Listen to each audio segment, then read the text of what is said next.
नमस्कार. मालिकेच्या उद्याच्या भागामध्ये आपल्याला पाहायला मिळणार आहे की भुवनेश्वरी ही अक्षराला बोलत आहे.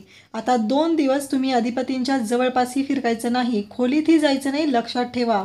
तेव्हा भुवनेश्वरीचं हे बोलणं ऐकून अक्षराला धक्का बसतो. एकतर अधिपतीच्या पायाला जखम झालेली आहे, त्याचा वाढदिवस आहे आणि आता ह्या भुवनेश्वरीने आपल्याला ही अट घातलेली आहे, त्यामुळं अक्षराला खरं तर राग आलेला असतो.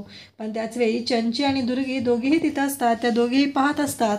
त्यांनी खरं तर तिघींनी मिळून हा डाव आखलेला असतो, कारण अक्षराला अधिपतीपासून दूर ठेवण्यासाठी.